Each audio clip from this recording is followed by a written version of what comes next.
Let's begin the conversation of tonight. It's about monies in your pocket and the economy. Well, the president has asked the Economic Advisory Council to set an agenda that is achievable in the short term. President Muhammadu Buhari gave this charge when he met with members of the council today at a villa in Abuja, where he also tasked the 8-member body to focus on data collection. The meeting is the president's first with the council since the inauguration and the scrapping of the economic management team headed by the vice president, Professor Yemi Osinbajo. The president had directed the 8-man council headed by Professor Doyin Salami to report directly to him, while the senior special assistant to the president on development policy, Dr. Mohammed Salisu, is the secretary to the council. They will advise the president on economic policy matters, including fiscal analysis, economic growth, and a range of internal and global economic issues. Now, to the chambers on the National Assembly. Less than 24 hours after the president presented the 2020 appropriation bill to the National Assembly, lawmakers in the Senate and the House of Representatives have opened debate on the budget proposal today. The lawmakers made, sorry, apologies, please.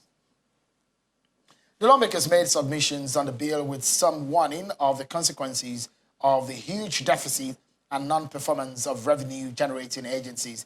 In the upper chamber, Senate leader Yahya Abdullahi asked the upper chamber to enact or amend relevant laws to drive revenue generation, while Minority Leader Eyinaya Abaribe had strong words about the budget proposal, describing it as unsustainable. He explained that the budget has no focus and appealed to the Senate President not to be in a hurry to pass it, but to look at the facts on the ground. But Senate Deputy Whip Abdullah Aliyu insisted that the budget indeed has a focus and that it is hinged on sustaining growth and job creation.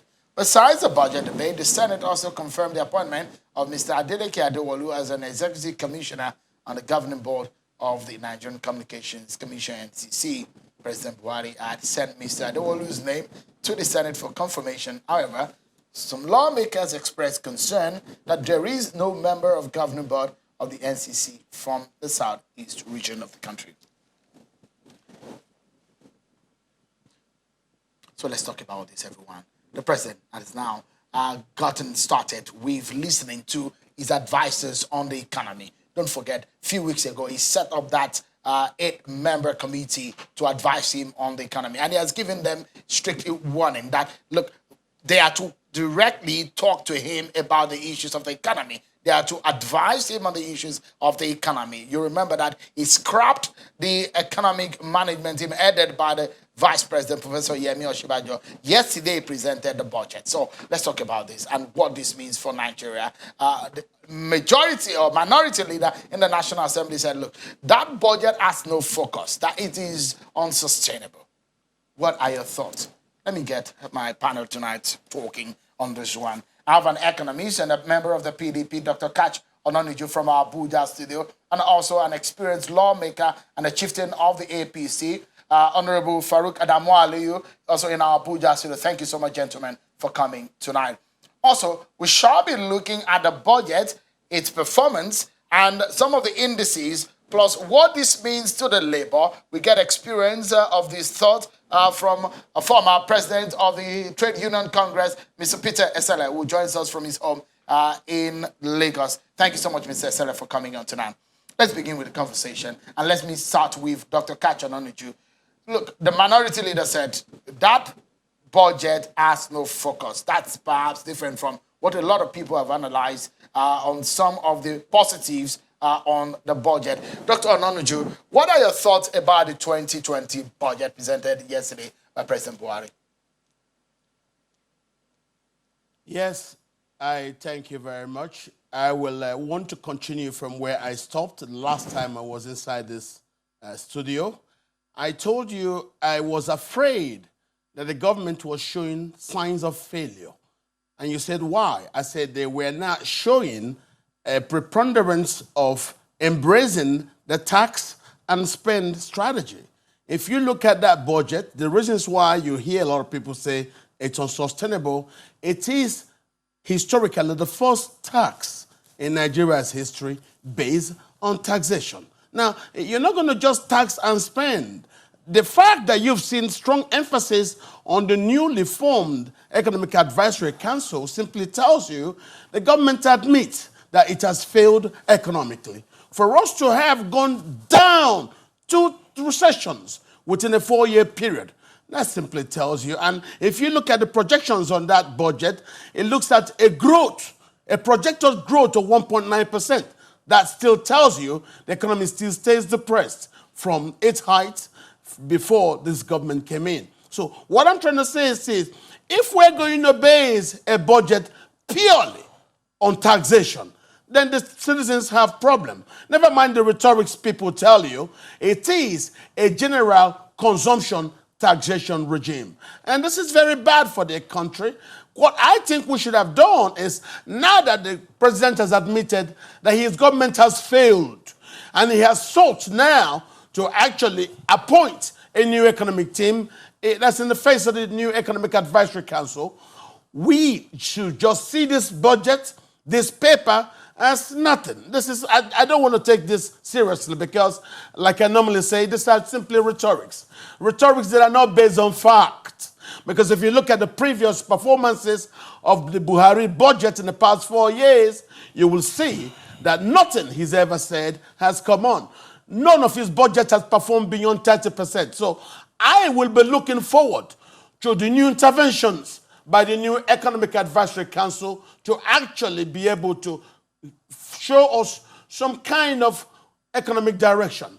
I do not think this is, to show me a paperwork based on the fact that you're going to use a quarter of that budget for servicing debt, not actually paying back the debt, no, paying interest on those debts. That's one. Two, what you're bringing there for capital expenditure is so small. So this is just nonsense. I want an economic plan to actually show how we intend to bring policies to stimulate economic growth. Because why do I say this? If you tax 2% of a growing economy, where you actually bring policies to force economic growth, that is better than taxing 70% of a dying and dead economy. So this, for me, is not a budget speech, no. This is simply a government's formal proclamation that its economic policies have failed. That's why it now wants to embrace a regime of tax and spend. We'll go nowhere with this. This will simply bring more hardship upon the population, damage investments, and that's not what we're looking for. Show me the part brought about by the new Economic Advisory Council, and I will tell you that the Buhari administration actually has intentions to break from its past. Ononuju, it's interesting some of the things that you've said. So you're saying, in essence, straightforward, that the budget of sustaining growth and job creation, as the president tagged it, isn't. Is that what you're saying? Yes, this budget does not sustain no growth because so far we don't have no growth. This is a budget primarily built on tax. So if you're going to tax a general consumption tax, this is not proper. Don't listen to those who tell you stories about VAT is not on the poor. It's not true. If you tax a company buys something, you tax that thing. You buy that thing, you tax them as VAT. So, Ononuju, I will allow apologies. Apologies. The percentage of what the VAT, I will allow Honorable Farouk Aliyu to weigh in. But I just wanted to perhaps, for Nigerians to get it straight, that VAT perhaps is not, I'm not sure is even going to feed up to 50% of the revenue generation in the budget. So when you say it is a VAT-laden budget, is that correct? How many percentage are you looking at? How many percent are you also looking from the oil collections? This is what I'm telling you. The government says there is no money. If there is no money, and the only way it can make money is to tax, that simply means that the population are in for a problem. Even if it is 40%, even if it is 45% of the expected earnings, that is crazy. We cannot be talking about a tax that is, a budget that is premised on up to 35% based on taxation. That is totally Let's allow Honorable Adamu Aliyu to weigh in on this one. Honorable Adamu Aliyu, there's a lot of thumbs down from Dr. Ononuju on what the president presented. What are your reactions? Well, first of all, let me just speak in the simple language that probably Nigerians will understand. One, we have not failed as a government.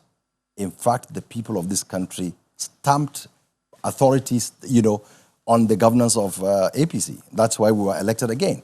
That aside, now I want my brother here to be given a glass of water to cool down. Now, look at the kind of things that the budget consists of. Look at how money is going to be channeled to infrastructure. I mean, when you do that, you're creating jobs, you're bringing wealth, and you're making the country to work. And look, you see, that's why he said himself that there is a new economic team. We've spent 4 years, of course, taking the country out of recession. We went into recession, came out of it, and it is due to the diligence of the vice president who was heading that team. And in order to ensure that this economic growth continues, that's why experts who are economists were brought in to ensure that these things are done properly, appropriately, along with the world best practices. And look, this is the first time in this country that each and every one of us know exactly what we have in the kitty.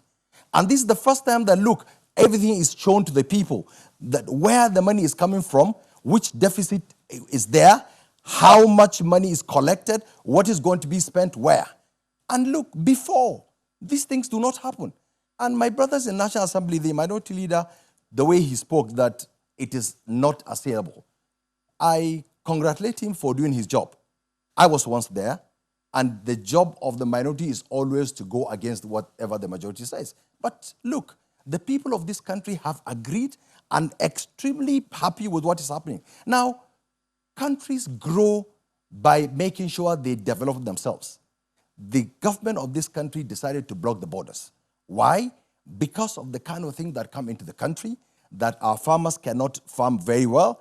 Smuggling is making our farmers to lose money and so on. So these are the kind of things, innovations that the government has brought in place to ensure that, look, that growth of a village farmer in my friend's village, where he or she goes to farm to grow rice that they could not sell before, now they could sell it. So look, you see, all this rhetoric that he's talking about, all these economic indices that economists will come and tell you what the Nigerian people want. It's exactly what is happening. Stem corruption, to ensure that the corruption is rooted out of us, to ensure probity, to ensure knowing exactly who is doing what, and that's exactly what this government is doing. Honorable Aliyu, just for a moment, just for a moment, let me. We all also have Mr. Peter Esele, former president of the TUC. Let me allow him to just speak to the microphone in 30 seconds. It will take us to break, and we hear more from him. Honorable Esele, as a former Labour leader, they say once a comrade is always a comrade. What comes out to you in this budget from President Buhari's speech yesterday? I think I'd rather look at the cup as half full rather than half empty. I think there are areas that I think I disagree with Ononuju, who talked about the fact that this is a VAT budget. Because if you look at it, VAT is really not the fulcrum of this budget. And again, the president have also listened in making sure that certain basics, certain amenities or certain foods are taken away, are not going to be part of the VAT. I think that is a welcome development. Initially, I was thinking VAT is going to be across board, but what we have in this budget is that VAT is not across board. Very good. It's just a perfect way for us to go and break. So when we come back, you've heard from my panel tonight, but you'll hear more on what the economics of this country and what President Muhammadu Buhari is saying. The money's in your pocket, the food on your table. We'll dissect more when we return from this break, everyone. Join us again. Thank you so much, everyone, for staying with us. What a day, what a time in the life of the nation. When the president presented the 2020 budget yesterday, he listed a whole lot of stuff that he will do and want to do. Part of it is the fact that they will rather want to complete existing projects rather than bringing on new ones.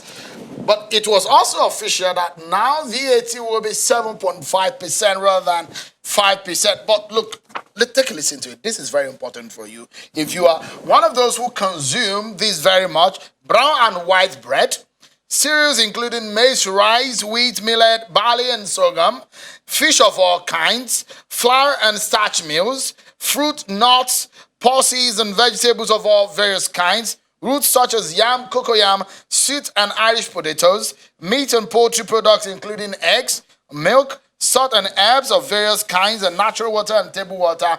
Don't worry, that VAT will not affect those items that you love to eat. But again, the president did say 85% of all the VAT revenues are expected to go to the state and local government. That means 15% will go to the federal government. But let's dissect what the implication of all this, especially when the president said they wanted to pay 30,000 minimum wage. But is this captured in this budget? And how will that happen?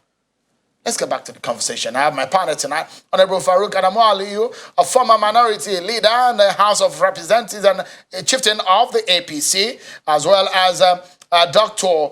Ononuju, an economist and a member of the PDP. We have also a former president of the Trade Union Congress. They say, a comrade, always a comrade. A comrade is always a comrade, isn't it? Mr. Estella, it's always good to see you. You were talking to us before we went on that break. The implication of this budget, the economy, and what Professor Doyin Salami and his team will be doing in the economy is very important. And let's bring it down to the layman's language, what this means, especially, Mr. Estella, if you talk to us about what the average worker should be looking at. What is the implication for the average worker from the budget that you see from the president yesterday? I still think the average worker is going to face a lot of challenges in the coming year. First, you have to look at the aspect of the budget. You have between debt servicing and recurrent taking 70%, almost 70% off the budget. And you also have over 2 trillion that is likely going to be borrowed.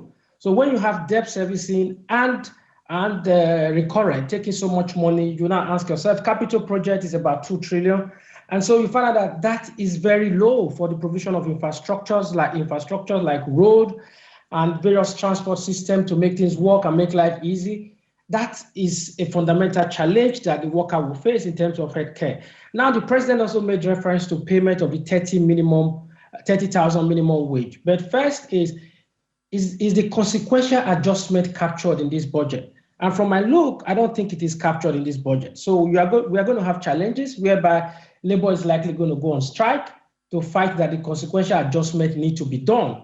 So if you look at the budget in totality, it's going to be a challenging year because the budget is also based on $57 per barrel. And if you have it at the moment, it's about $58.1 cents. That is what you have at the moment. So if you have any challenge outside of the country, we have issues now with Turkey going to Syria, and you have Iran versus Saudi Arabia. All of these are going to play out. If price goes up, good for the country. But if you have an oil glut, for example, I think the government is going to have issues. It's going to have a huge challenge in sticking to this budget and also implementing this budget. One of the biggest challenges we've had over the years is not really about president presenting budget. It's not really about somebody coming to knock down the budget to tell us what the budget is all about. It's actually implementation. How do you implement this budget? If you look at over 20 years since civilian administration, the average percentage of budget implementation is not up to 40%. So another aspect we need to look at is this budget, how is it going to be implemented? With a lot of headwinds that this budget is likely going to face. That's why I told you I'd rather look at it as half full rather than half empty. Because if we don't do the right thing, which of course is that I expect the president to still look at the recurrent expenditure. We are spending too much money on the recurrent expenditure, and then we have little left for things that will be beneficial to the ordinary man and to the worker at large. So what we are going to face going forward is issues of the 30,000 minimum wage. Is it only grade level 1 to 7 that they are going to pay the 30,000 naira minimum wage to? What happens to the consequential adjustment? Is it captured in this budget? And the answer is no. So we are likely going to have a strike in a fortnight. Mr. Sele, do you see, or would you, how would you assess the president in the handling of the economy over the last 4 or 5 years? Is it better this 2020? I think I think the economy has been the most challenging aspect for this administration. I think I was happy to see the caliber of people that is bringing on board now to help him manage the economy. I think in the last 4 years or so, I don't think our economy has been up to speed. I don't think we've really done enough. And I think the president has also admitted that indirectly, not coming out to tell us, but by sacking the economic management team and bringing you guys on board. So that tells you that he thinks that there's something that needed to be done. So for me, I think in the last 5 years, I think our economy has not really grown the way I expected it to be. We go back to Abuja. Dr. Ononuju, come back into the fray, if you may.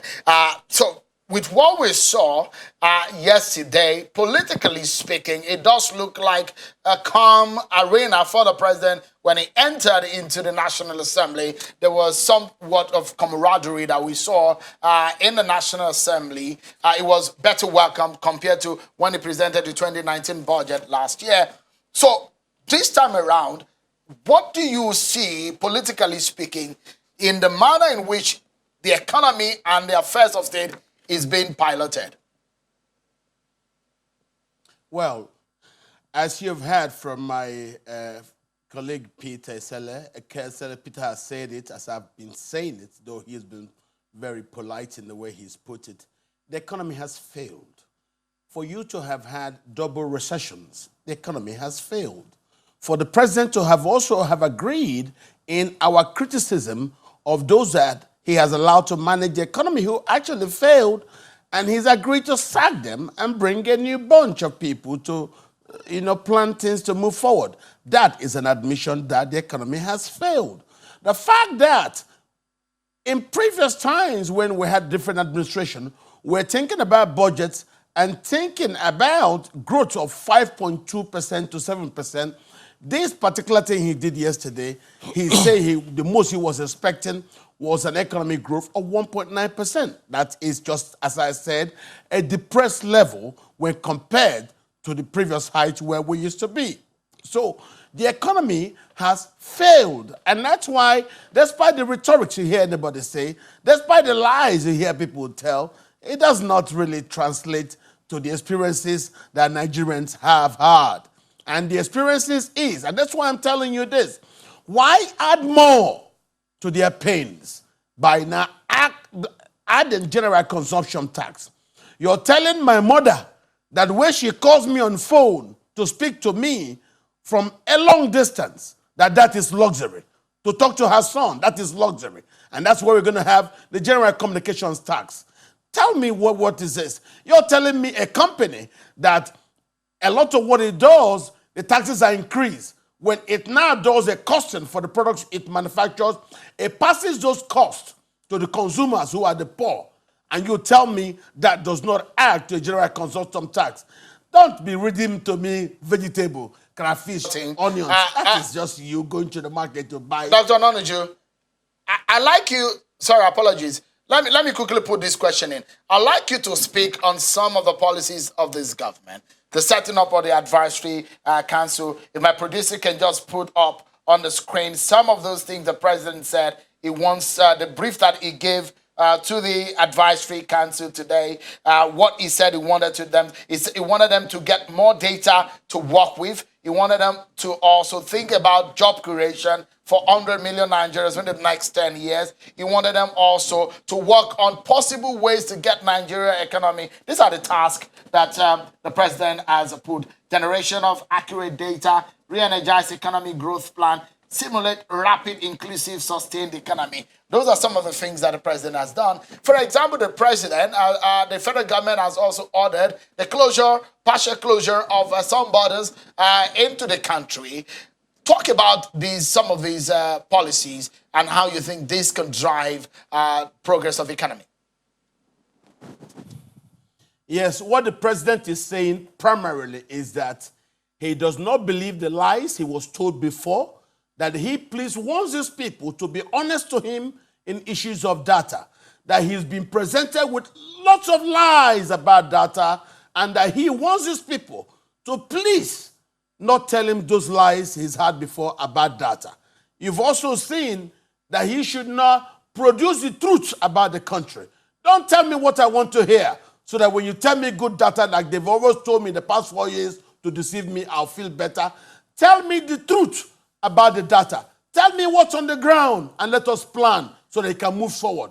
What he's saying in essence is that yesterday was filled with lies. A lot of the things I was being told are not true. I want you people, please forgive those past people. They were lie people. So that I agree with the president. Secondly, for him now to say close the border, that tells you that the people he's working with have not been honest to him. How have you ever seen that a country closes its border simply because the government does not believe its employees? That's what it means. Instead of it to actually manage employees properly, you're closing the border. Closing the border is not the right way to do it. It shows a failure of those who are responsible for manning the border. It shows a failure of those who are responsible for administration of those who man the border. It simply shows a failure of government. Let's hear from Honorable Farouk Adamu Aliyu. Apologies. Honorable Adamu Aliyu, weighing on and react to some of these issues raised. The setting up of the EAC, the Economic Advisory Council, the activities and the reactions of the government to some of the issues, for example, the closure of border. How do you think this affects what is going to happen to the economy? Well, first of all, I take exception to my colleague here talking about maybe the other team, the economic team led by the vice president. They never lied. They did very well for this country. But as I said also, more experts are brought. Or everybody in this country now believe that, look, now, yes, truly, that there are people who are more into economy that are brought into the economic team. So it's got nothing to do with lies. They did their best, as I said. They took us out of recession and everything was all right. Then coming to, you spoke about National Assembly. You see what happened last year during the presentation of budget. The people of this country are not happy. That's why most of them didn't come back. That's why there is harmony now. And the Senate president said yesterday that he's giving the National Assembly, he's calling on them 3 weeks for the ministers to come and defend the budget. So that would be collusion between, collusion, yes, what I'm saying, harmony between the executive and the legislature. And look at China. We go to China, we see, let me also use this opportunity to thank the governor of Ebonyi State. Yesterday I saw him on TV speaking of how the president of this country is driving the economy. Now in China, they closed their borders for how many years?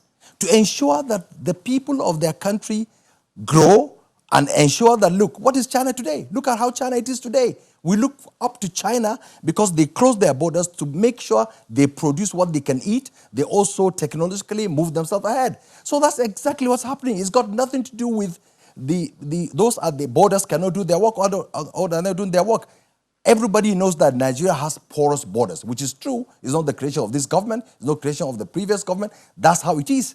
Now, this government said, oh, okay, look, we cannot be sustaining the economies of our neighboring countries. The neighboring countries cannot be feeding off us and also making sure that our economy breaks down. So I think it is doing very well.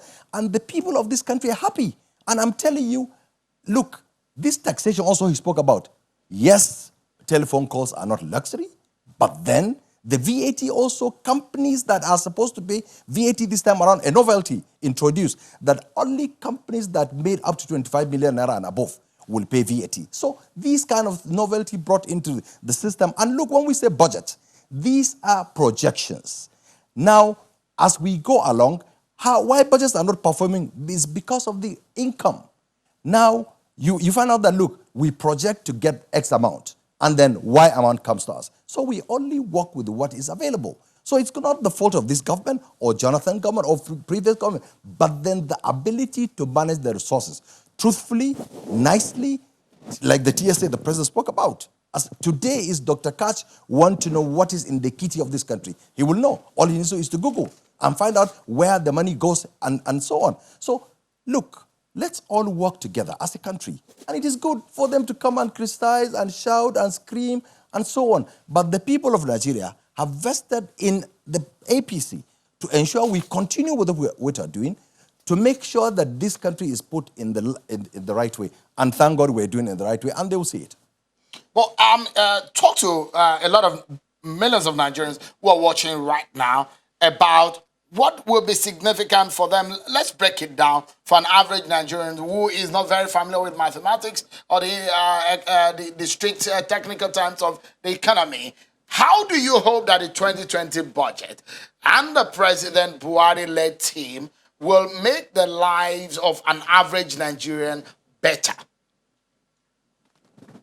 Okay, let me tell you, like the closure of the border, as at today, my village, where people used to go and sell rice, they were not able to sell it before because foreign rice is brought into this country. So the poor man in the village who grows these kind of rice and other things that are prohibited from coming into this country now can sell, now they can make money, now things can grow in the country. So these are the kind of things that, look, when you go to the market today, you will buy Nigerian rice. You are forced to buy from a Nigerian like you to ensure that a Nigerian like you also takes money home, feeds himself and his family. So at the level of the poor people, that look, the country is being secured now to ensure that we grow what we eat and we eat what we grow.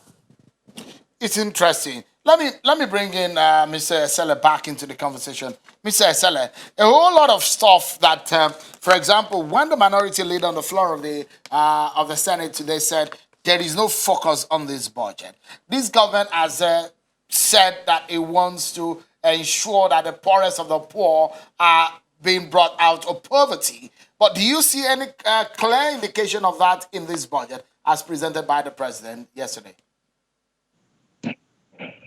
I didn't hear your question clearly, but the last thing I heard was you said.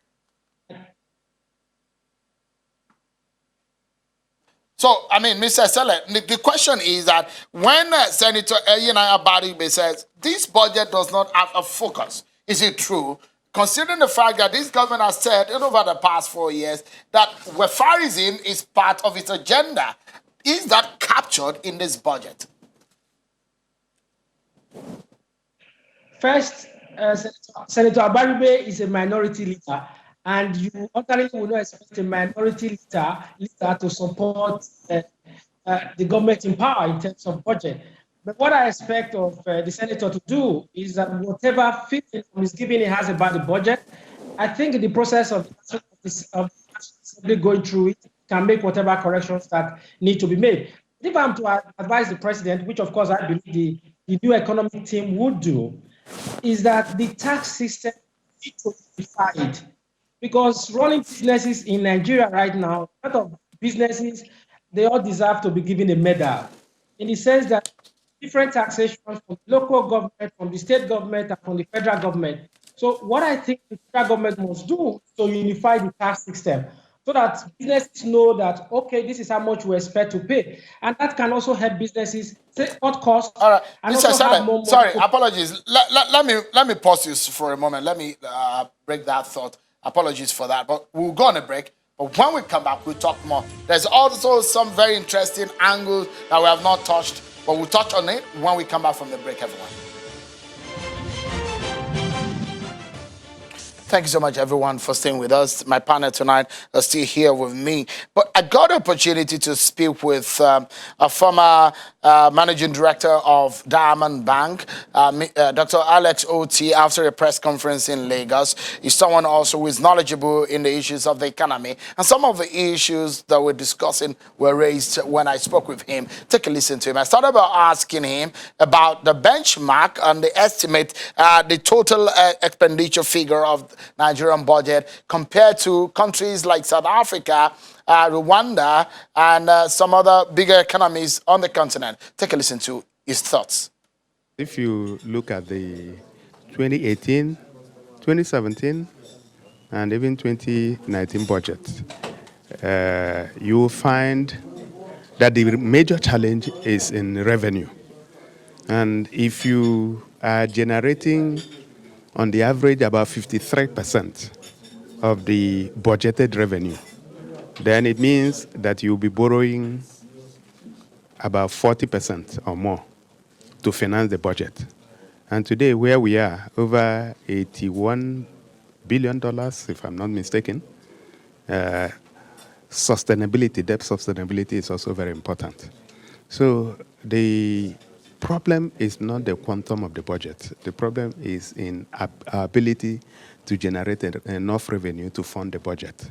And we must start thinking outside the box on how to do that. For instance, one of the things I have recommended is that we need to look at the cost of governance.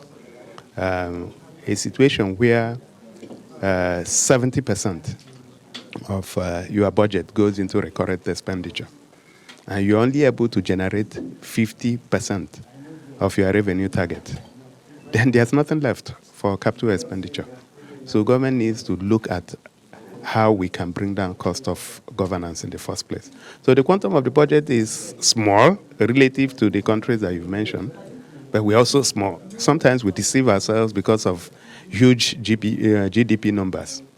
But when you look at the population and begin to concentrate on GDP per capita, you find that while South Africa may be somewhere around $7,000 on GDP per capita basis, Nigeria is somewhere about $2,000. So we are not in the same league at all. Do you think we are in trouble considering our debt stock? We are in serious trouble, and I have written about it, and I've said a lot of things about it. So we need to start thinking about. Today, we spend over 65% of our revenue servicing debt. Big trouble. So debt sustainability is an issue. Yeah, some people say, oh, when you relate debt to GDP, that we are still fine. But GDP does not pay debt. What pays debt is revenue. We are not generating enough revenue to pay the debt.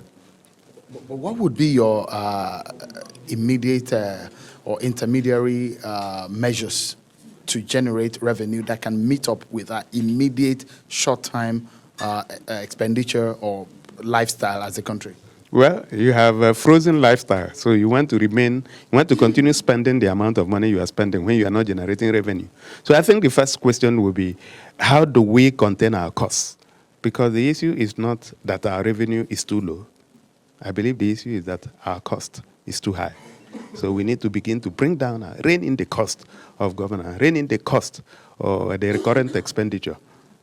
You must cut your coat according to your cloth material, not your size. If you're overweight, you need to go and share the weight because you do not have enough material to cut your coat according to your size. And that would be my immediate recommendation. So is Nigeria overweight? I mean, do we have enough clothes, material for our clothing? Let Mr. Esele answer some of those questions. Mr. Esele, are we in trouble? Dr. Oti says, yes, Nigeria is in trouble. We are feeding more than we can produce. What are your thoughts? I think I agree with him on that score because I really think our consumption level is rather very high. Because I spoke earlier about our recurrent spending over 4 trillion on recurrent. I think that is way too high, and servicing our debt with over 2 trillion, because our recurrent keep expanding every year. And I think our recurrent should be going down so that we can have enough funds to invest in other areas that will have that direct effect on the ordinary masses. Because if we don't do that, we will only we'll get into a lot of problem in the near future. So, Mr. Esele, are you one of those who have, like Senator Rochas Okorocha, who says, look, we do not need 3 senators per state. 1 should be enough. We do not need several House of Reps members per state. We just need about 3 per state. Are you one of those who believe that perhaps the over 100 billion naira that is going to be got by the National Assembly is too much? Yes, I belong to that school of thought. As I'm talking to you now, you are aware that the Italian parliament have also decided to reduce its its senators by more than 100 seats will be reduced. And what are they trying to save? They said they will be saving about 83 million euros per annum. So in our own case, the Italian economy is the third largest economy in Europe. And here we are virtually not producing anything, and we are consuming so much. I think one senator and even two House of Rep, I think that is enough. And we don't need 36 ministers, for God's sake. We have more than 36 ministers. We have SAs, SSA. We have a whole lot of people in government that at the end of the day, you find out that the only economy, the only business in the country is the business of government. So everybody wants to be a politician. Everybody wants to run for an office because everybody believes that is the easiest way to make a lot of money. We're talking about solutions now. Dr. Catch Ononuju, is cutting down on cost of governance the way to go? Or perhaps what are the immediate solutions that we can put in place now to fix our revenue problems? Yes, it still comes down to what we've all been saying. Let us sit down and agree to restructure the way our governance manuals are arranged. The way we're going is unsustainable. I agree 100% with Senator Barbe.